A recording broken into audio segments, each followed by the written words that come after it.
Selamat pagi, Bapak dan Ibu dan teman-teman sekalian. Terima kasih atas waktu yang diberikan kepada kami, kelompok 3. Di sini kami akan melakukan presentasi mengenai legalitis kasus aborsi karena janin cacat.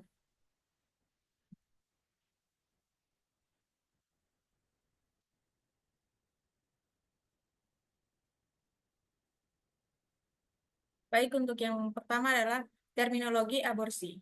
Aborsi adalah suatu kasus tentang kesehatan reproduksi yang perlu mendapatkan perhatian lebih dan khusus. Banyak orang dan ahli memperdebatkan dari berbagai sudut pandang dan persoalan dalam hidup. Di Indonesia sendiri, kasus aborsi menjadi salah satu penyebab banyak ibu hamil meninggal.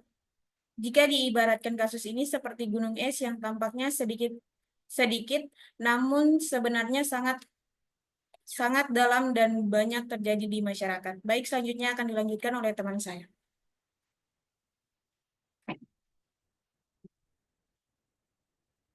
Kemudian kata aborsi berasal dari bahasa Inggris yaitu abortion, berasal dari bahasa Latin yang berarti gugur kandungan atau keguguran.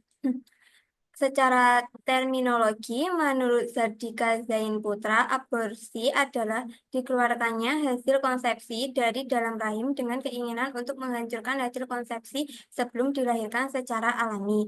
Menurut Nani Sweet SH, aborsi melibatkan keinginan untuk menghancurkan hasil konsepsi kehamilan. Next. Selain itu, ada definisi tentang abortus dari beberapa ahli, yaitu untuk ahli yang pertama itu ada H. Halmer, yaitu terputusnya kehamilan sebelum minggu ke-16, di mana proses plasentasi belum selesai. Untuk para ahli yang kedua itu ada Marjorie J. Volkart, pengeluaran dari hasil konsepsi sebelum usia kehamilan 28 minggu, yaitu fetus belum viable bailout. Yang ketiga itu ada Kitab Undang-Undang Hukum Pidana. Pengeluaran hasil konsepsi sebelum janin dapat hidup di luar kandungan di mana berat kurang dari 500 gram atau kurang dari 20 minggu. Dari segi mediko-legal, maka istilah abortus, keguguran, dan kelahiran prematur mempunyai arti yang sama dan menunjukkan pengeluaran janin sebelum usia kehamilan yang cukup. Untuk selanjutnya,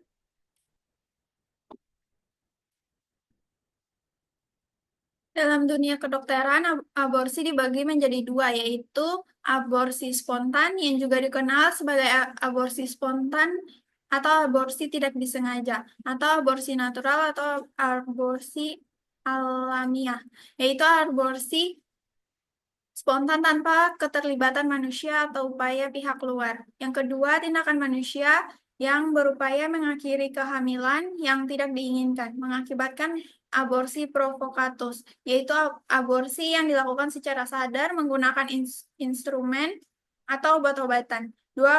Ada dua kategori aborsi provokatus, yaitu yang pertama seorang profesional medis yang melakukan aborsi berdasarkan indikasi medis yang dapat digunakan untuk menyelamatkan nyawa ibu, dikenal sebagai aborsi provokatus medis atau terapeutik.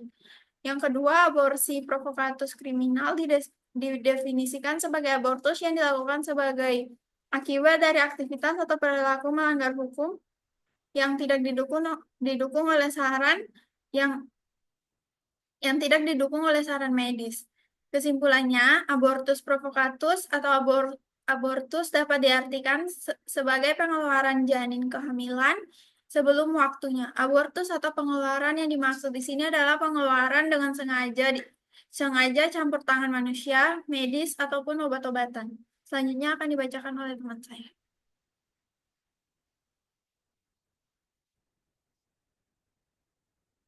Baik, untuk yang selanjutnya yaitu peraturan tentang aborsi. Yang pertama, abortus dalam perspektif medis.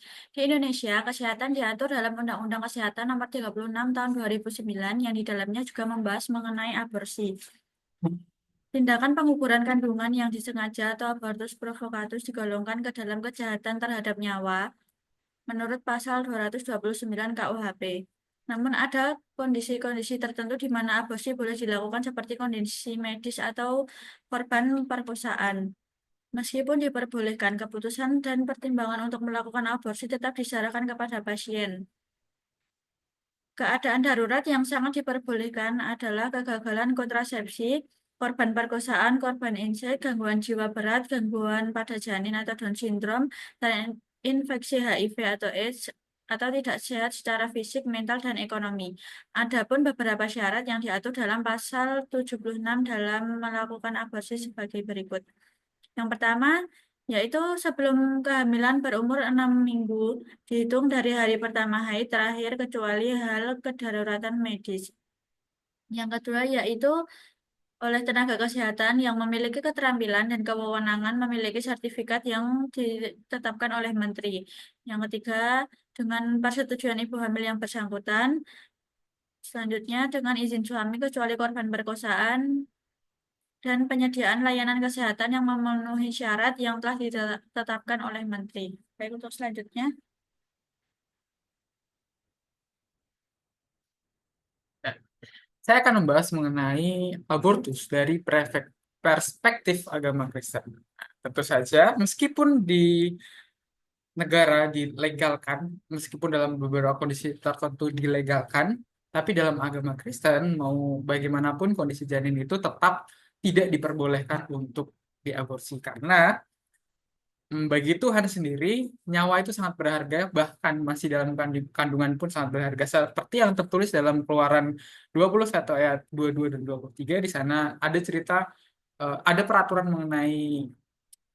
orang mengenai harga nyawa. Jadi ketika ada orang berkelahi, lalu istrinya kena dan janinnya mengalami keguguran, kerusakan dan lain sebagainya, tetap ada harga yang harus dibayar. Itu berarti Tuhan pun menghargai nyawa sama juga menghargai nyawa janin sama dengan menghargai manusia yang sudah lahir. Jadi intinya di agama Kristen tidak diperbolehkan untuk mengaborsi apapun keadaan janinnya karena ya belum tentu 100 meskipun udah ada USG dan lain sebagainya belum tentu 100% itu benar dan bisa jadi apapun nanti bentuk lahirnya seseorang anak itu bisa menjadi alat untuk pekerjaan Tuhan di dunia. Itu dari perspektif Kristen. Untuk perspektif Islam, teman saya akan jelaskan.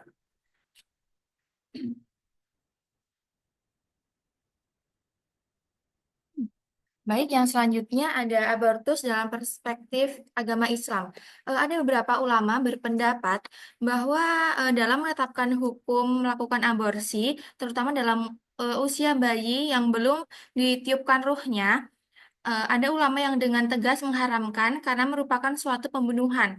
Tetapi ada sebagian ulama yang memperbolehkan bahkan memakruhkan karena belum ada ruh, maka tidak dianggap suatu pembunuhan. Apabila aborsi dilakukan sebelum diberi ruh atau nyawa, yaitu sebelum berumur 4 bulan. Ada beberapa pendapat. Ada ulama yang memperbolehkan abortus dengan alasan belum bernyawa, dan ada juga yang mengharamkannya dalam kondisi janin telah ditiupkan ruhnya. Para ulama sepakat untuk mengharamkannya karena bila telah ditiupkan ruhnya berarti sudah ada kehidupan dalam janin bayi. Karena melakukan aborsi sama halnya dengan membunuh, sebagaimana dijelaskan dalam firman surat Al-Isra ayat 33 yang berbunyi, wala taqtulun nafsal lati haramallahu illa bilhaq wa man qutila manluman faqad ja'alna li waliyhi sultanan fala yusrif fil qatli innahu kana mansura, yang artinya, dan janganlah kamu membunuh jiwa yang diharamkan Allah untuk membunuhnya, melainkan dengan suatu alasan yang benar. Dan barang siapa dibunuh secara zolim, maka sesungguhnya kami telah memberikan kekuasaan kepada ahli warisnya. Tetapi janganlah ahli waris itu melampaui batas dan membunuh. Sesungguhnya ia adalah orang yang mendapatkan pertolongan.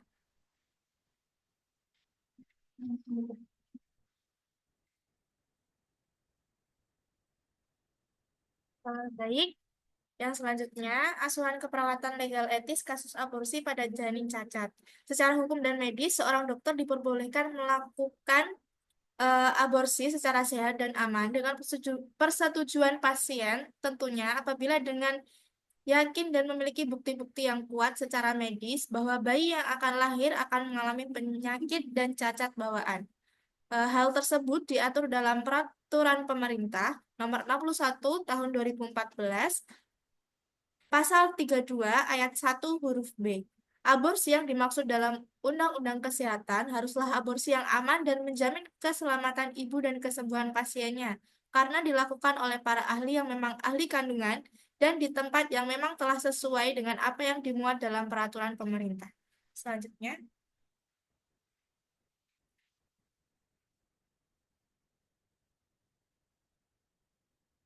Baik, selanjutnya hal ini sesuai dengan ketentuan pasal 77 Undang-Undang Kesehatan Nomor 36 Tahun 2009 yang mengandung pengertian di mana pemerintah wajib melindungi dan mencegah perempuan dari aborsi yang tidak aman, tidak bermutu, tidak bertanggung jawab, serta bertentangan dengan norma agama dan undang-undang.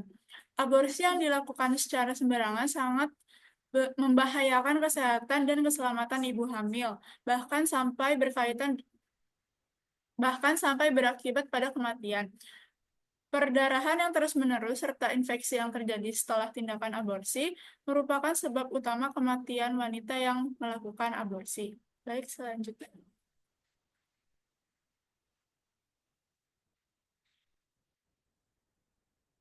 Baik, untuk kesimpulannya, aborsi adalah tindakan penghentian kehamilan sebelum janin dapat hidup di luar rahim.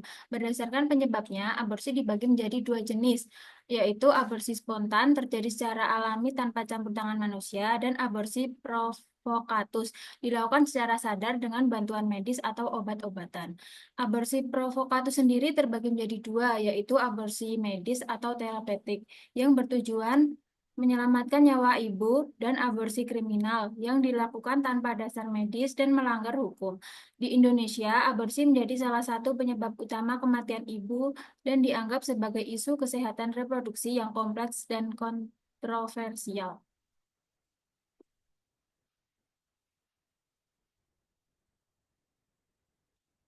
Baik, selanjutnya saya akan membacakan saran. Satu, peningkatan edukasi dan kesadaran. Pemerintah dan lembaga terkait perlu meningkatkan edukasi mengenai kesehatan reproduksi, termasuk resiko dan konsekuensi aborsi, agar masyarakat memiliki pemahaman yang lebih baik. Yang kedua, akses layanan kesehatan yang aman, menyediakan akses yang lebih luas terhadap layanan kesehatan reproduksi yang aman dan legal, termasuk konseling sebelum dan sesudah kehamilan untuk mengurangi praktis aborsi ilegal yang beresiko tinggi. Yang ketiga, menegakkan hukum yang tegas. Menegakkan hukum terkait aborsi ilegal secara tegas untuk mencegah praktik aborsi yang tidak aman dan membahayakan kesehatan ibu. Yang keempat, pendampingan psikologis dan sosial. Memberikan dukungan psikologis dan sosial kepada perempuan yang mengalami kehamilan tidak diinginkan agar mereka memiliki opsi yang lebih baik dan aman. Yang kelima, kalau kolaborasi multisektor, mendorong kolaborasi antara pemerintah, tenaga medis, dan organisasi sosial untuk mengatasi permasalahan aborsi secara komprehensif dan mendukung kesehatan reproduksi masyarakat. Sekian dari kelompok kami, terima kasih.